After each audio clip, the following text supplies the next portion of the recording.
Assalamualaikum warahmatullahi wabarakatuh.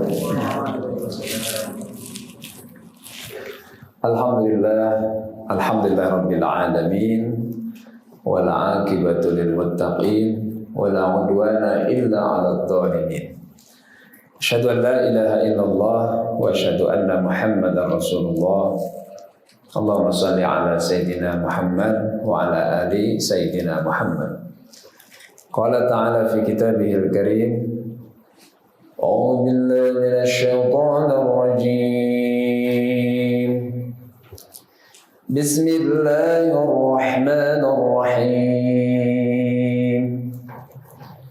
Wa ma Muhammadun illa rasul qad khalat min qablihi ar-rusul afa in مات أو قتل انقلبتم على أعقابكم ومن ينقلب على عقبيه فلن يضر الله شيئا وسيجزي الله الشاكرين. صدق الله العظيم. Alhamdulillah rabbil alamin. Segala puji bagi Allah yang dengan nikmatnya kita semua pagi ini masih bisa menghirup udara pagi, bangun dari tidur kita, melaksanakan sholat subuh berjamaah, dilanjutkan dengan iktikaf kita di masjid, dan kita menyempatkan diri untuk duduk berzikir sambil mentadaburi ayat Al-Quran sampai nanti waktu syuruk, dan kita sholat 2 rakaat. Mudah-mudahan pahala umrah dan haji bisa kita raih. Amin ya rabbal alamin. Salawat dan salam kita sampaikan dan semoga tercurah kepada junjungan alam Nabi yang mulia, Nabi kita Muhammad sallallahu alaihi wa alihi wasallam. Bapak-bapak, ibu-ibu, anak-anak, hadirin jamaah subuh yang berbahagia. Pagi ini kita lanjutkan obrolan kita, kajian kita tentang Sirah An-Nabawiyah atau perjalanan kenabian yang mulia Nabi Muhammad sallallahu alaihi wa alihi wasallam. Sebelumnya kita sudah sampai pada pembahasan tentang piagam Madinah, ya. Kesepakatan Rasulullah, perjanjian beliau sebagai kepala negara mengikat seluruh komponen bagian dari masyarakat Madinah ketika itu, baik antara Muhajirin, Ansar, Khazraj dan Aus, dan juga orang Yahudi. Jadi semuanya diikat dengan satu kesamaan, satu keinginan, satu harapan, dan satu cita-cita bersama, membangun Madinah menjadi negara atau wilayah yang berperadaban. Nah, bapak-bapak, ibu-ibu yang berbahagia, kali ini kita lanjutkan, ya.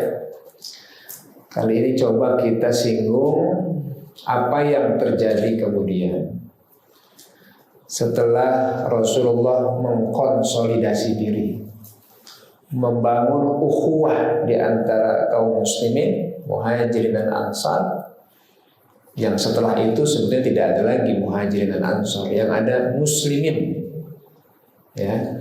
Kalau udah sama-sama di Madinah, ya nggak ada lagi Muhajirin, semuanya adalah umat Rasulullah, sahabat yang mulia Rasulullah Muhammad sallallahu alaihi wasallam. Nah, bapak ibu-ibu yang berbahagia, kita ingat bahwa keberangkatan Rasul, berpindahnya Nabi dan kaum muslimin dari Mekah, ini kan bukan dalam kondisi yang baik-baik saja. Artinya mereka itu memang terusir dan tidak diperkenankan lagi menyebarkan Islam di kota Makkah. Dan akhirnya Rasulullah memilih untuk hijrah. Padahal Rasul sangat mencintai Makkah. Demikian juga sahabat yang lain. Saya juga sudah menyampaikan bahwa ketika hijrah itu tidak lebih dari 100 orang sebetulnya. 13 tahun dakwah di Mekah, tidak lebih dari 100 orang yang mengikuti Rasulullah Muhammad Sallallahu Alaihi Wasallam. Maka ketika tahu orang Quraisy ini bahwa Muhammad membangun peradaban, menjadi pemimpin di kota barunya yang sebelumnya Yasrib menjadi Madinah, mereka akhirnya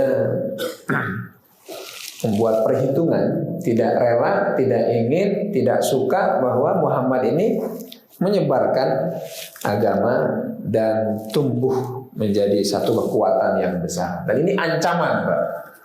Ancaman buat orang-orang Quraisy. Maka setahun beliau berada di Madinah, mengkonsolidasikan diri, membuat ikatan kenegaraan, kesepakatan bersama. Tahun keduanya berarti kedua dari hijrah. Bedakan antara kenabian dan hijrah. Jadi kalau saya menyebut tahun pertama kenabian, berarti Rasul masih di Mekah. Tapi kalau udah pindah, hitungannya adalah hijrah. Kalau tahun pertama dari hijrah, berarti ya baru setahun beliau ada di Madinah. Oke. Nah, terdengar bahwa ada kafilah, kelompok musafir ya, yang melakukan perdagangan, dipimpin langsung oleh tokoh Quraisy, namanya Abu Sufyan. Abu Sufyan ini jago dagang, jago strategi, jago perang. Dia melakukan perdagangan di Syam. Syam itu daerah utara, Pak. Kalau sekarang Syam itu mencakup Palestina, Syria, Yordan, Lebanon, atau sekitaran itu, termasuk Mesir. Itu dulu disebutnya dengan Syam. Titik utamanya adalah Syria lah kalau sekarang. Ya, atau Palestina dekat situ. Nah, lakukan perdagangan dan membawa keuntungan besar. Konon Abu Sufyan ini pulang mau ke Mekah itu kan harus melewati Madinah. Jadi kalau lihat di peta ya, Syam itu di utara, Madinah itu di bawahnya, Mekah ya di selatannya lagi. Ini kalau nanti ketemu ayat tentang perpindahan kiblat, kita paham tuh. Kan 17 bulan Rasulullah sahabatnya kalau sholat wajib itu menghadap ke Baitul Maqdis. Nah itu posisinya di utara, ya di utara. Turun ayat surat Al-Baqarah juz 2 ayat 144 menyuruh Rasulullah untuk pindah kiblat, yaitu ke Masjidil Haram. Nah itu 180 derajat itu, balik kanan itu. Kenapa balik kanan? Karena Mekah adanya di selatan gitu. Dari utara ke selatan kan namanya balik kanan, 180 derajat. Ya. Bisa baca itu surat Al-Baqarah 144 ya. Nah kemudian Abu Sufyan ini mau ke Mekah, tapi dia harus melintasi Madinah, walaupun nggak di titik utamanya ya. Membawa 1000 onta, wah untung besar ya, sama 50.000 dinar dan dirham. Perlu pengawalan yang ketat, pengawasan yang ekstra, dan juga strategi yang baik. Nah maka untuk melakukan itu semuanya Abu Sufyan harus berhati-hati. Takutnya nanti dihambat oleh kaum muslimin. Itu sudah dibidik, dipantau oleh kaum muslimin, yaitu sahabatnya Rasulullah Muhammad Sallallahu Alaihi Wasallam. Maka mengirim pesan kepada Makkah untuk menyiapkan pasukan yang besar. Akhirnya di Mekah ada tokoh yang seganas Abu Sufyan, namanya Abu Jahal. Bedakan Abu Jahal sama Abu Lahab. Abu Lahab itu paman Nabi sendiri, Pak. Tapi kalau Abu Jahal, nama aslinya adalah Amr bin Hisham. Sebetulnya dia termasuk yang didoakan oleh Rasulullah. Cuman yang kena siapa? Umar bin Khattab. Rasul pernah berdoa, ya Allah, Islam, kuatkan Islam dengan masuk Islamnya satu dari dua Umar. Ternyata yang dapat hidayah siapa? Umar bin Khattab. Amr bin Hisham nggak dapat itu. Dia ini bencinya sama Rasul luar biasa. Mendengar pesan dari Abu Sofyan, dia bergerak menyiapkan pasukan yang besar. Berapa banyak? Ada riwayat mengatakan 1.300, ada juga yang mengatakan 1.000. Kira-kira segitulah. Dulu nggak ada absen, Pak, apalagi sistem digital. Ya itu. Jadi ini kira-kira. Kalau ada yang mengatakan 1.300, 1.200, ya itu bisa dimaklumi. Nah, saudara-saudara, Bapak Ibu yang berbahagia, penting untuk dijelaskan perang ini, karena ini perang yang sangat menentukan. Ada doa Nabi yang kalau kita baca, ya Allah, betapa berat perjuangan yang mulia Rasulullah Muhammad Sallallahu Alaihi Wasallam. Dari Quraisy ini, ya tentu mereka memiliki dan menginginkan sebuah harapan bahwa Muhammad ini harus dibunuh, harus dimatikan, Islam ini harus dihentikan, dan maka selesailah persoalan. Kira-kira gitulah. Nah, dari pihak Rasulullah Muhammad SAW, namanya baru hijrah, Pak. Namanya baru setahun di Madinah. Berapa sih jumlahnya, Pak? Untuk mengajak perang, untuk melakukan pergerakan, ya, berurusan dengan musuh, ini luar biasa beratnya. Maka namun demikian terhimpunlah kira-kira 314. Ada yang mengatakan 319. Ada juga yang mengatakan 309. Macam-macam itu. Dari Madinah bergerak menuju ke Badar. Satu wilayah yang ya jauh dari Madinah, tapi lebih jauh lagi dari Mekah. Jadi ke barat ya, Pak. Ya, oke. Siapakah mereka? Ya, mereka adalah sahabat Rasul dari Muhajirin dan Ansor, tapi lebih banyak Muhajirinnya. Kalau tidak salah dari Ansor, dari Ansornya. Sementara dari Muhajirin sedikit sekali. Karena memang kan yang hijrah itu dari Mekah, seperti yang saya katakan tadi, tidak lebih dari 100 orang. Itu campur antara laki dan perempuan. Kebayangkan? Di tahun kedua harus melakukan pergerakan untuk perang. Ya masih sedikit jumlahnya. Maka yang banyak adalah kaum Ansor, orang-orang Madinah asli Yasrib kira-kira 314 atau 319. Kira-kira sedikit atau banyak ya? Sedikit atau banyak? Ya, kalau dibandingkan dengan kafir Quraisy berapa tadi? 1.300, masih jauh. Ya bandingannya satu harus melawan 4 atau satu melawan, kalau dia 1.000 berarti melawan 3 lah. Nah ini pun juga kalau mau duel tentu tidak seimbang ya. Nah, tapi yang satu ini Rasul dan sahabatnya, yang ada dalam hati mereka adalah ketaatan kepada Allah dan Rasulnya, ya siap berjihad, mau mati, kalau mati syahid, kalau hidup mulia kira-kira. Ish kariman au mut syahidan, kira-kira gitu kalimatnya. Ish kariman, hidup mulia karena menang, au mut syahidan, kalau harus mati, matinya sebagai syahid. Wow. Nah saudara-saudara, anak-anak, jadi berangkatlah Rasulullah Muhammad SAW. Rasul sengaja datang lebih awal. Kenapa lebih awal? Untuk mudah mengatur strategi. Kalau perang di sana itu, di Jazirah Arab itu, yang vital utama adalah bagaimana suplai minuman. Emang sekarang tinggal beli air kemasan. Kalaupun bawa air kemasan, berapa lama kuatnya? Ya, berapa lama kuatnya? Maka yang dicari adalah oase.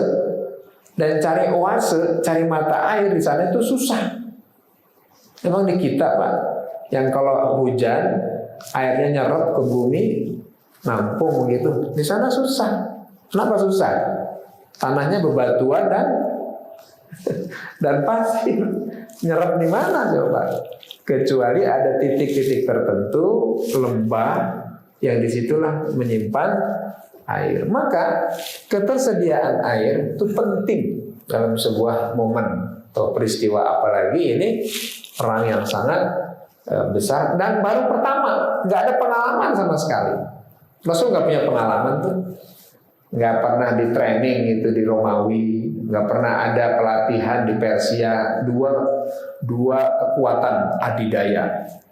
Di barat ada Romawi, di timur ada Persia. Nggak pernah ada training itu, nggak pernah ada misalnya kerjasama perang gitu. Nggak ada latihan perang, itu nggak ada. Jadi kebayang lah ini. Maka dalam catatan sejarah 319 orang ini Pak, itu hanya 2 yang naik onta dan 2 yang bawa kuda, mohon maaf. Selebihnya adalah onta. Dari Madinah ke Badar itu 1 onta bisa naikin 3 orang gitu. 1 onta dinaikin 3 orang karena hanya ada 70 onta katanya. 319 ontanya 70, kudanya cuma 2. Nah, itu gimana tuh? Dinaikin oleh 3 orang.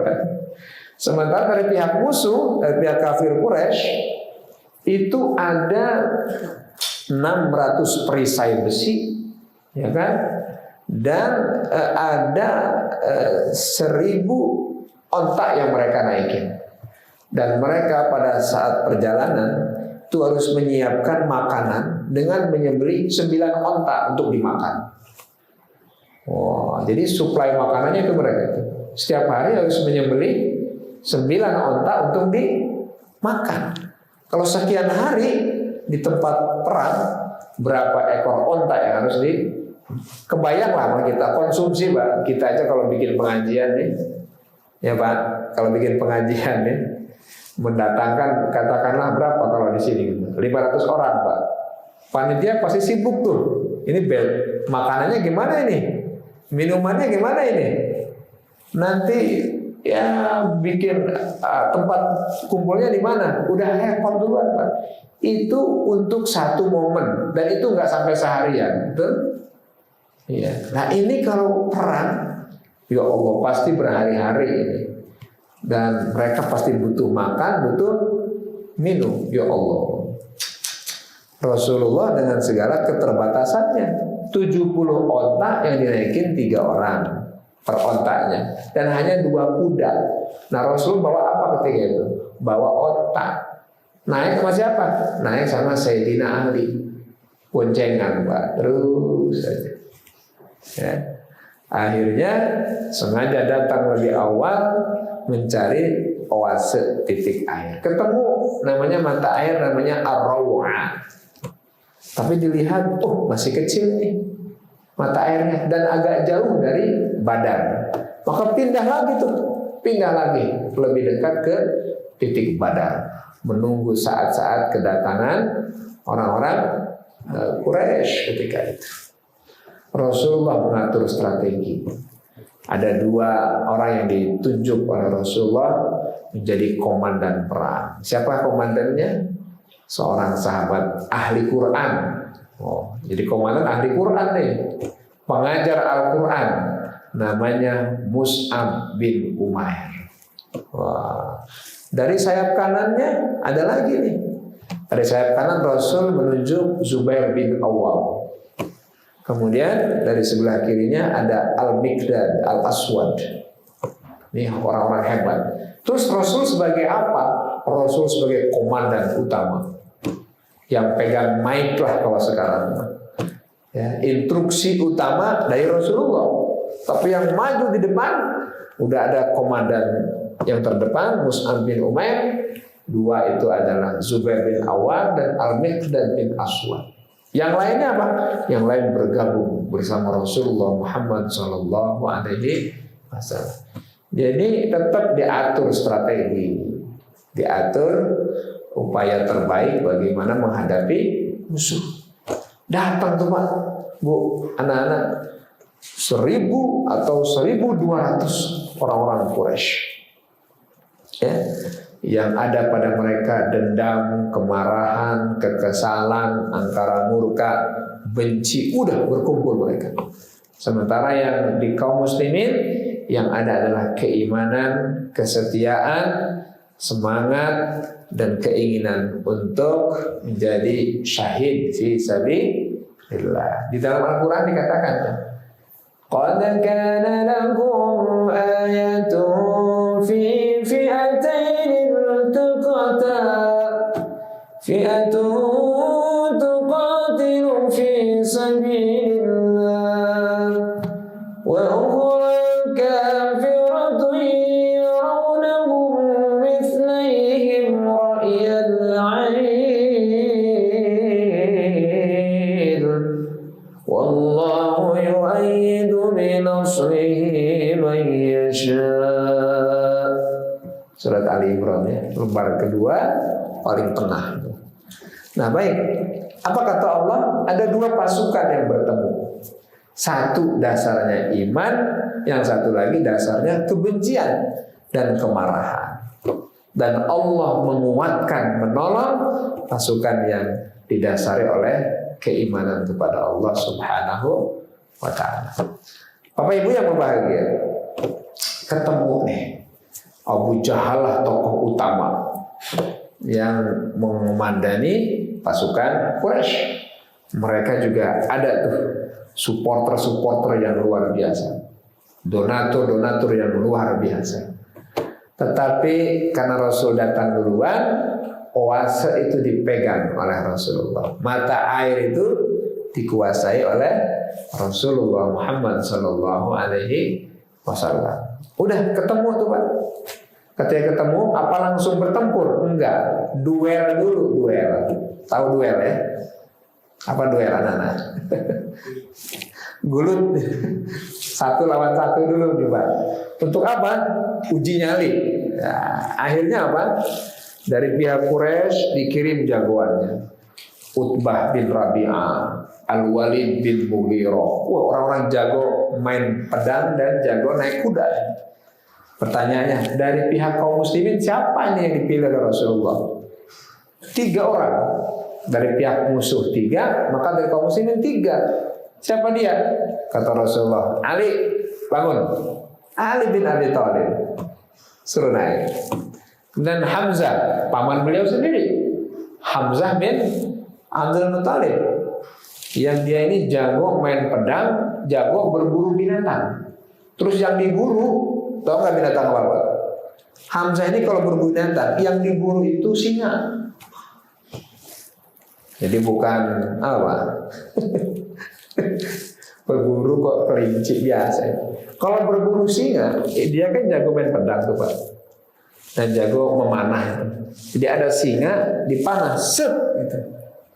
Kebayang nggak kalau ketika dipanah terus meleset?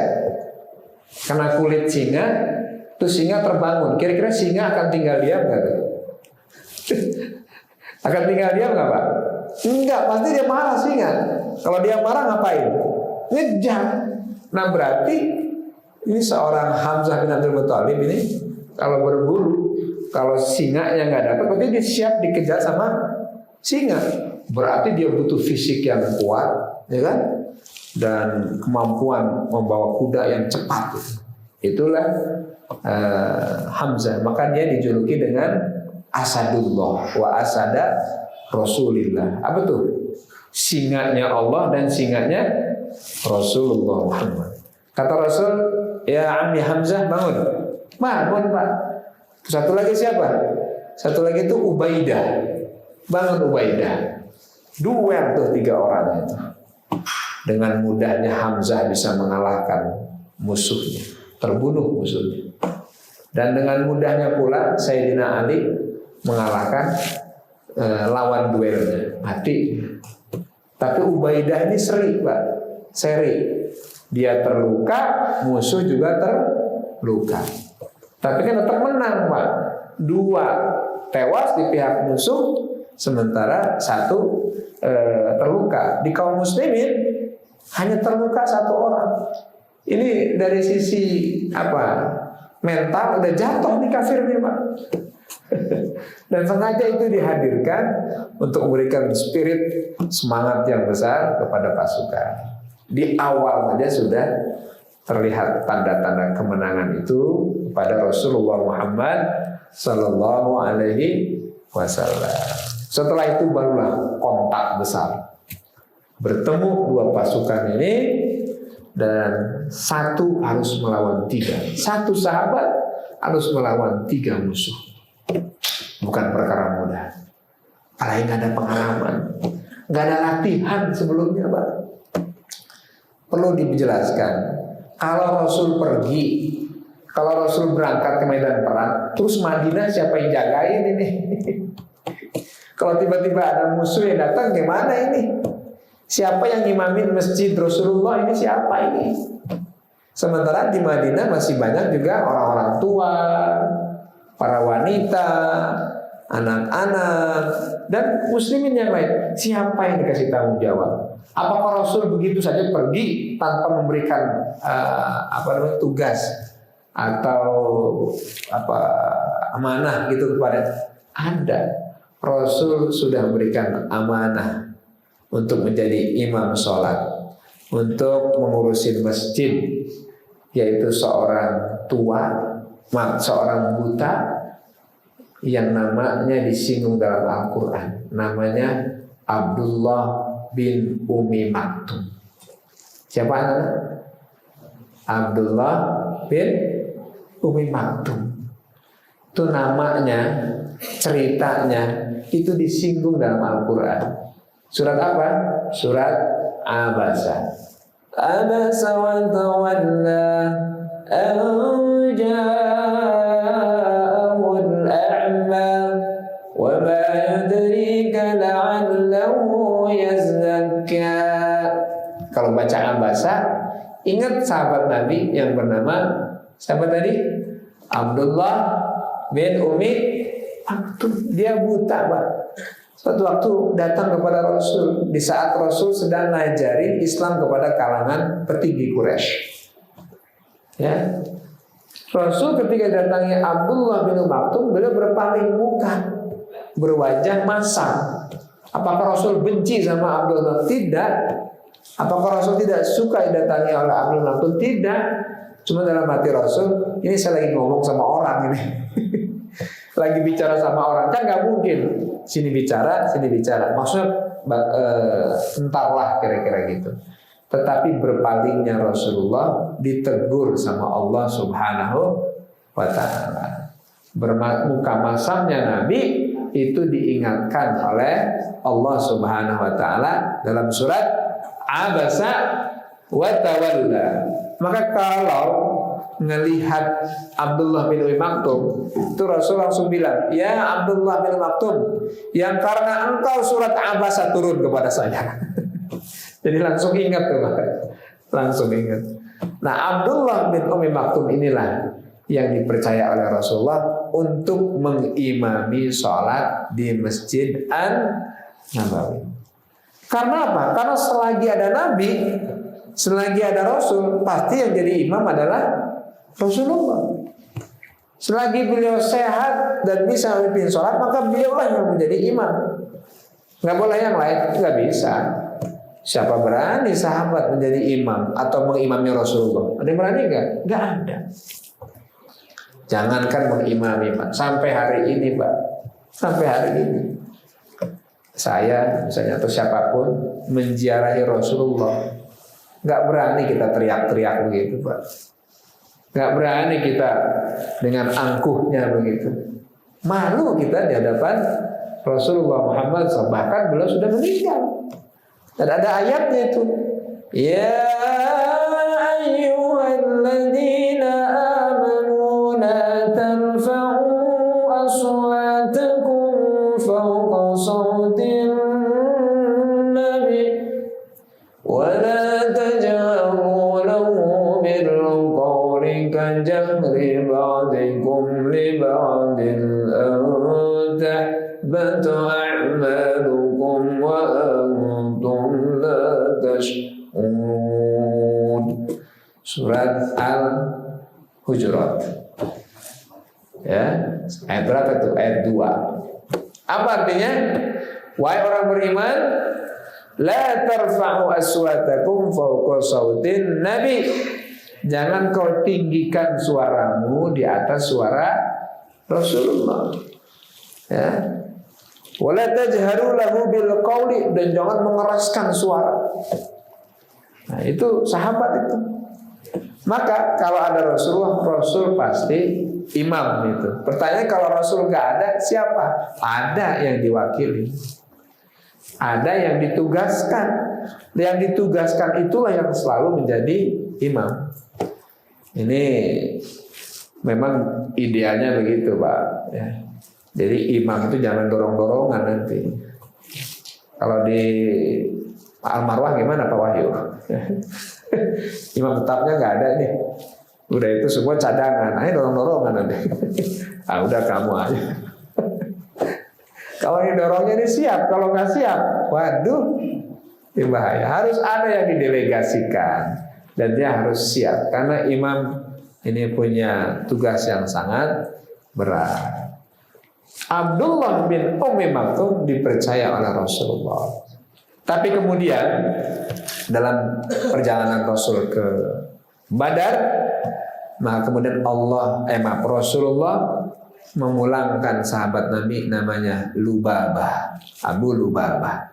Jadi suruh pulang untuk menemani, menggantikan Abdullah bin Ummi Maktum di Madinah. Jadi tetap perang jalan, sholat juga jalan, ya, bergerak di medan perang, tapi jamaah jangan ditinggalin. Gimana ini? Dan jangan pergi semuanya gitu, saya kosong gitu, jangan sampai. Disitulah perlu pembagian tugas. Rasul sudah berikan contoh itu semuanya.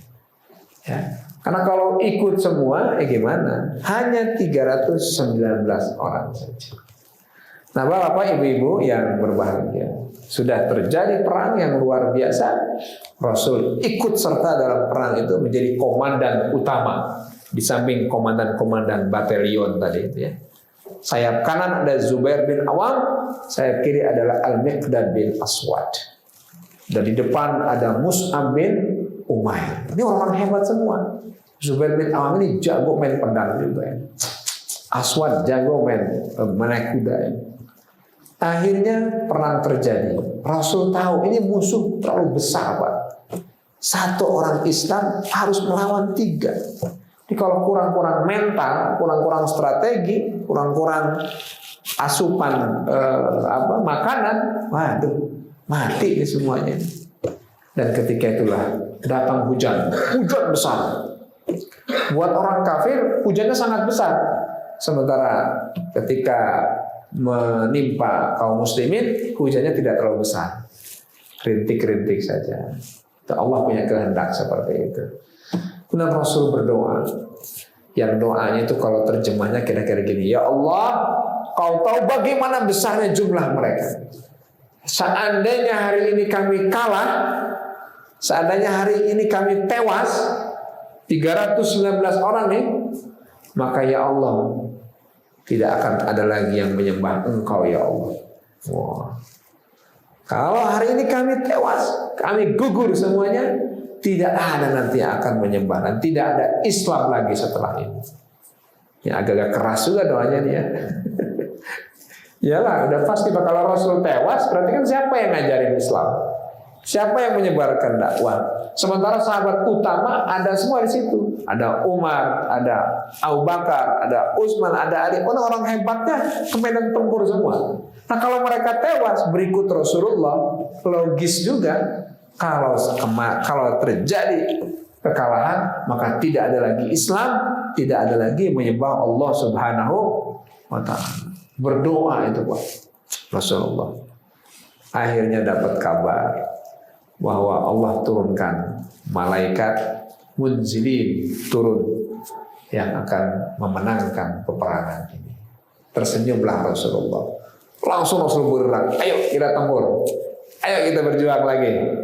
Maka keluarlah kata sayuhzamul jam'u wa yuwalluna dubur. Surat Al-Qamar itu ya.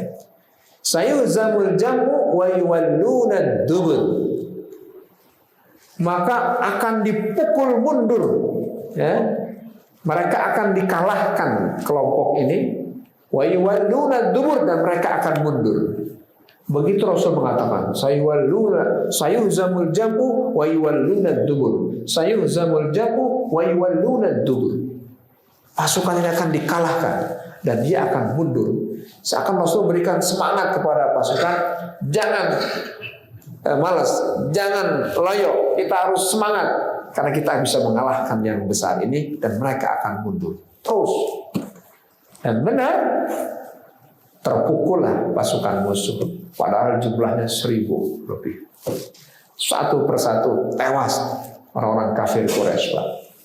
Termasuk yang tewas adalah provokator atau sponsor utamanya atau komandan perangnya. Siapa dia? Abu Jahal. Tewas di tempat. Siapa yang menewaskan Abu Jahal? Paman Rasulullah SAW yang bernama Hamzah bin Abdul Muthalib. Makanya Pak, ini kalau disambung dengan perang berikutnya, perang Uhud, istri Abu Jahal itu nggak terima banget tuh dengan meninggalkan suaminya. Maka pada perang berikutnya, perang Uhud, istrinya siapa? Abu Jahal, namanya Hindun, ikut serta itu. Dan satu yang ada dalam pikiran dia, bagaimana Hamzah, si pembunuh suami saya, tewas. Jadi Abu Jahal tewas di medan perang. Terus Abu Lahab kemana? Abu Lahab ini banyak abu-abu ya. Abu Lahab kemana? Abu Lahab izin, nggak ikut perang dia. Abu Lahab nggak ikut dia hanya mewakilkan orang kepercayaannya saja. Ya. Tapi Abu Jahal memang orang yang sangat bersemangat untuk itu semuanya. Nah, saudara-saudara, akhirnya pasukan yang besar 1000 ini bisa dikalahkan oleh 319 kaum muslimin. Berapa korban dari kaum Quraisy? Banyak sekali. 70 kira-kira. 70 yang tewas, 70 yang ditawan.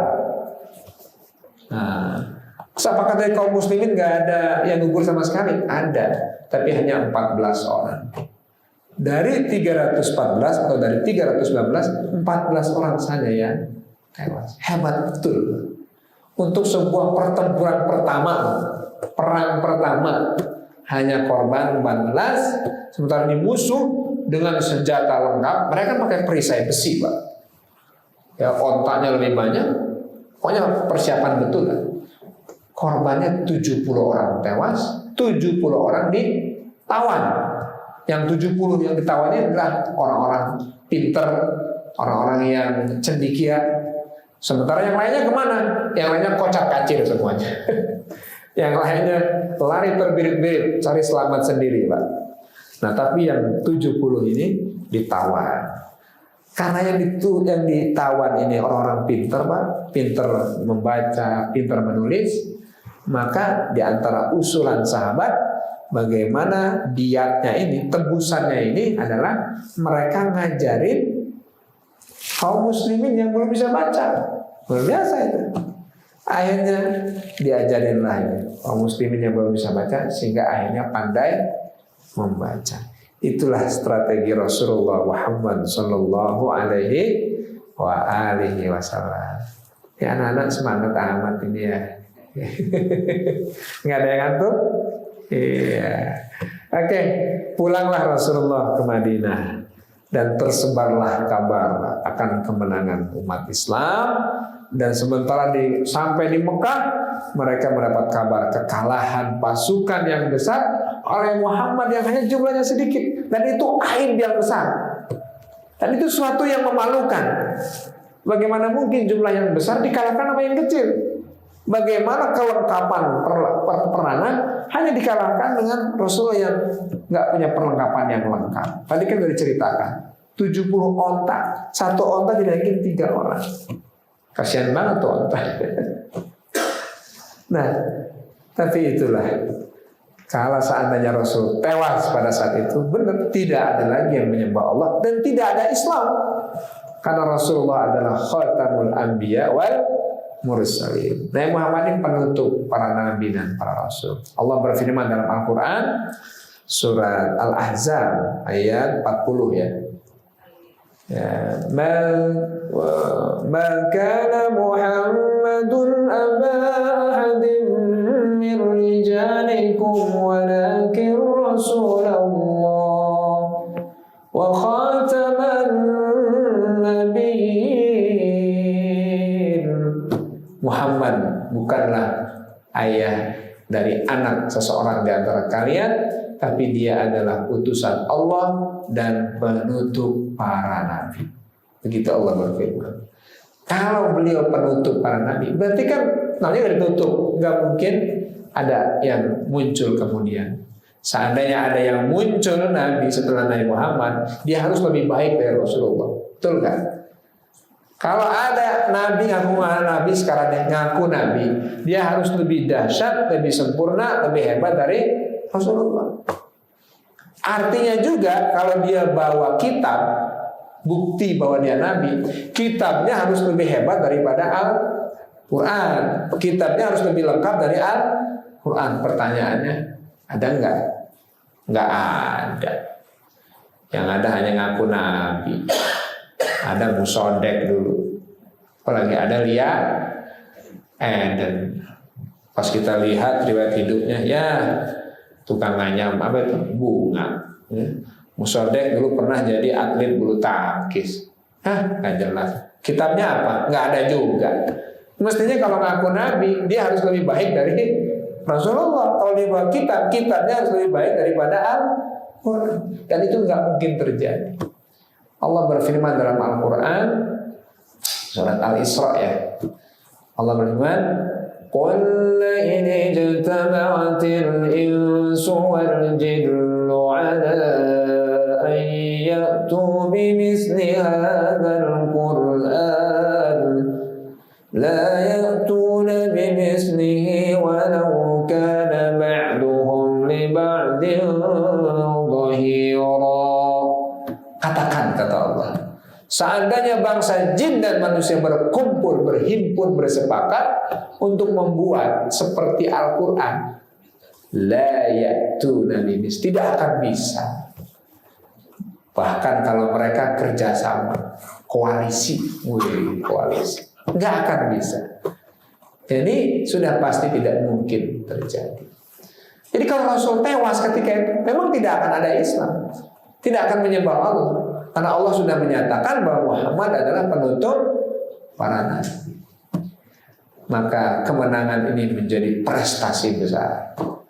Tersebar di Jazirah Arab bahwa Muhammad dengan pasukannya sedikit memenangkan pasukan yang besar.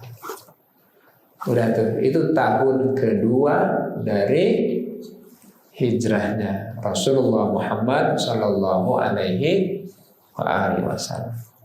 Dan riwayat juga mengatakan pada saat perang Badar itu pula, Pak, itu sebetulnya ada sebagian yang sedang berpuasa, sebagian yang lain tidak berpuasa. Kenapa? Bulan Ramadan.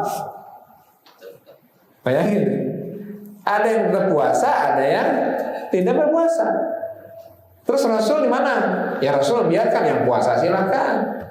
Ya, mungkin niatnya kalau seandainya mati di medan perang, saya dalam keadaan berpuasa. Waduh, ya kalau niatnya begitu. Nah kalau yang nggak puasa gimana? Berarti dia ngambil rukhsah namanya. Ya, kan boleh dalam kondisi tertentu, bahkan di bulan Ramadan, bahkan di saat wajib, dia boleh tidak berpuasa. Dalilnya apa?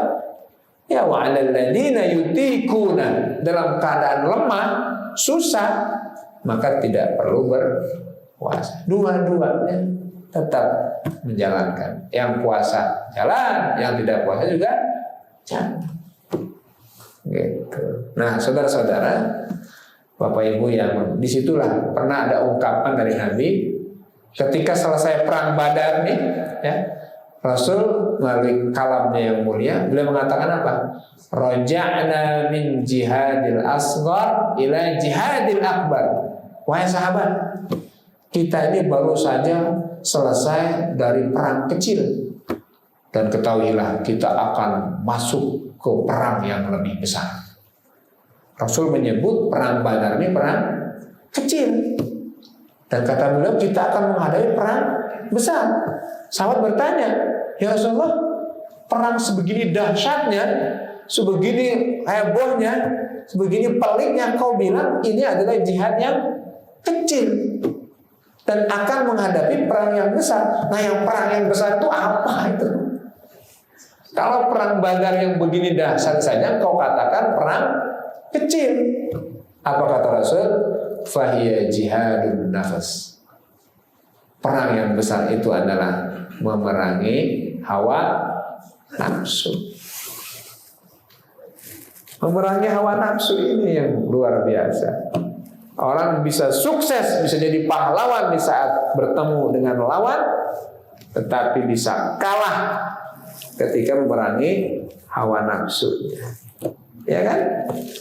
Sayyidina Ali itu membuktikan ketika dia berperang nih, itu musuh sudah keok lah ya, dijatuhkan, dirobohkan, pedang pun siap ditancapkan di dia, tinggal digorok aja gitu, ya kan? Tiba-tiba ini musuhnya nih nggak pernah ngeludahin, Pak, diludahin, ceprot aja, persis di muka Sayyidina Ali.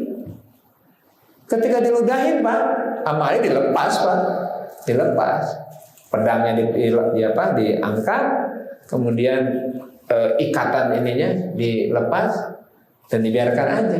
Ini musuhnya bingung. Ali, bukankah kau seharusnya menghabisi saya? Saya udah nggak berdaya, tinggal dibunuh aja. Tapi kenapa kau lepas? Apa kata Ali? Waktu saya merobohkan Anda dan pedang saya siap menghunus Anda, itu saya melakukannya karena Allah, ya, fi sabilillah. Tapi ketika Anda ngeludahi saya nih, terus saya jadi emosi, terus saya bunuh Anda, berarti saya membunuh Anda karena hawa nafsu, nggak ada pahalanya. Nggak ada pahalanya. Maka saya urungkan itu. Kalau yang satu ada pahalanya, yang satu nggak ada pahalanya. Berarti kalau saya membunuh karena saya marah, saya kalah dengan hawa nafsu. Penerapannya langsung dilakukan oleh Sayyidina Ali bin Abi Thalib. Kalau level kita gimana, Pak? Level kita ini, orang udah nggak bergerak nih, Pak, ngeludahin. Apa kira-kira kita kerjain? Wah, sumpah serapah itu. Udah kita katain, udah kita benceng-benceng gitu. Padahal di saat itulah kita sedang dikalahkan dengan hawa nafsu. Oh, pantas kalau Rasul bilang, raja'na min jihadil asghar ila jihadil akbar. Kita baru selesai perang kecil. Perang Badar disebut dengan perang kecil. Ila jihadil akbar, dan kita akan menghadapi perang besar, yaitu melawan hawa nafsu. Nah, itu momennya, konteksnya adalah pada saat di bulan Ramadan.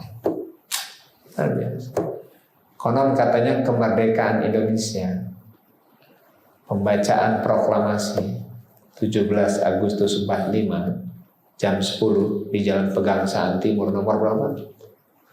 56 oleh proklamator dua orang, Soekarno dan Hatta, di rumah seorang Habib. Itu juga terjadi di bulan suci Ramadan. 17 itu menunjukkan 17 Ramadan. Luar biasa, dipilih juga itu waktu itu. Jadi Ramadan itu menjadi momen penting di dalam peristiwa-peristiwa yang bersejarah. Kira-kira itu Bapak Ibu sekalian berbahagia, tentang bagaimana Rasul harus menghadapi sebuah kenyataan di mana beliau baru saja pindah dari Mekah ke Madinah. 2 tahun itu kan nggak lama, Pak. Belumlah mantep bahasanya, tetap di Madinah. Bahasanya kalau bangun rumah juga belum rapi kali, silaturahim dengan tetangga juga belum beres, cari kerjaan juga belum beres itu, ya kan? Bukan hanya beliau, tapi sahabatnya yang lain loh. Ini gimana nih urusan kerja? Baru 2 tahun. Ya mungkin efektifnya setahun lah. Setahun pertama kan masih perkenalan. Harus perang. Berarti artinya apa? Itu berarti bukan dipikirin lagi tuh bagaimana urusan dunia. Yang penting bagaimana agama ini tegak, ya, Islam ini bisa berkembang dan bisa bersama Rasulullah Muhammad Shallallahu Alaihi Wasallam. Kira-kira itu. Demikian saya kira apa yang bisa saya sampaikan tentang peristiwa Badar. Peristiwa Badar, perang terbesar boleh dibilang, terbesar Pak. Dan kemenangan pertama. Perang berikutnya namanya perang Uhud. Itu udah ada pengalaman, persiapannya lebih matang dan dekat dengan kota Madinah. Tapi kalau perang Badar sudahlah agak jauh, baru pertama, jumlahnya sedikit, kelengkapannya juga enggak sempurna, tapi justru mendapatkan kemenangan yang besar. Ini tidak lepas dari figur contoh teladan yang mulia Nabi Muhammad Sallallahu Alaihi Wasallam. Maka para sejarawan sepakat mencatat Rasul itu ahli strategi, ahli perang yang tidak hanya ngomong tapi langsung bertindak di lapangan. Tidak hanya nyuruh, tapi beliau langsung praktek di tempat. Itulah Nabi kita Muhammad Sallallahu Alaihi Wasallam. Saya kira itu yang bisa saya sampaikan. Sekiranya ada pertanyaan, dipersilakan. Bismillah.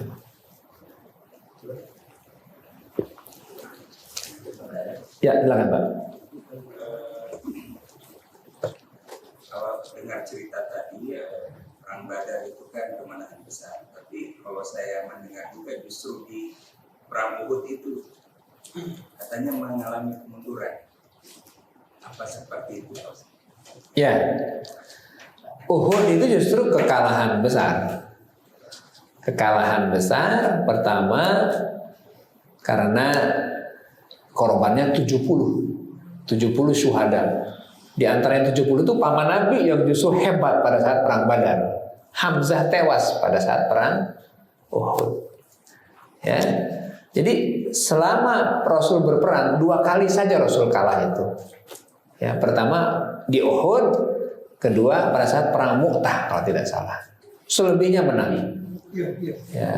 Ya. Kenapa? Nah, pertanyaannya kenapa kalah?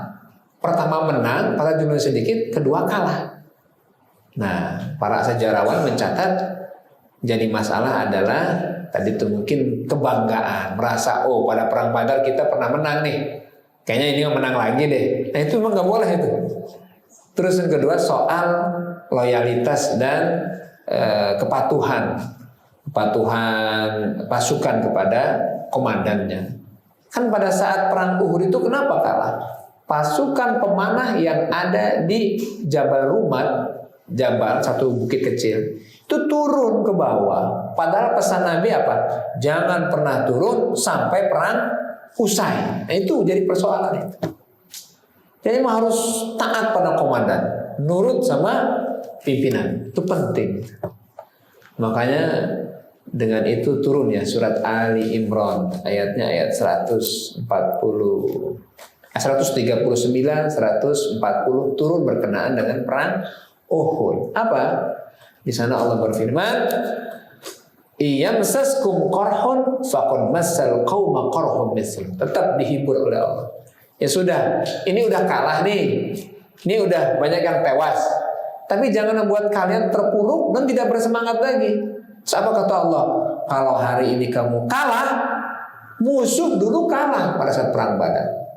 Kalau hari ini banyak yang tewas, musuh juga tewas. Artinya ya sudah, kalah menang biasa. Jadikan pelajaran ke depan, lakukan evaluasi, jangan sampai terjadi lagi. Jadi betul, kalau perang Badar kemenangan besar, kalau perang Uhud kekalahan besar. Ya, dan Rasul terluka, Pak.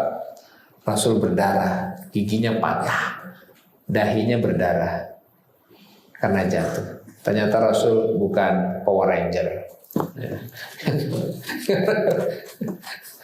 Ya, itu pelajaran juga sih. Nanti banyak hikmahnya nanti akan saya sebutkan apa hikmah di balik kekalahan itu semua. Tapi yang pasti di tahun kedua dari hijrah kemenangan itu diperoleh oleh Rasulullah dan kaum muslimin. Ya, anak-anak ada yang bertanya? Mau Pak ada yang lain? Silakan.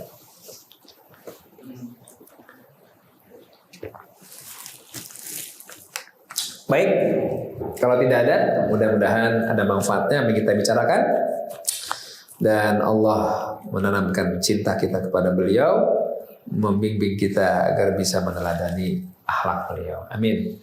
Kita tutup pengajian kita dengan membaca kafaratul majlis. Subhanaka Allahumma wa bihamdika asyhadu an la ilaha illa anta astaghfiruka wa atubu ilaik. Assalamualaikum warahmatullahi wabarakatuh.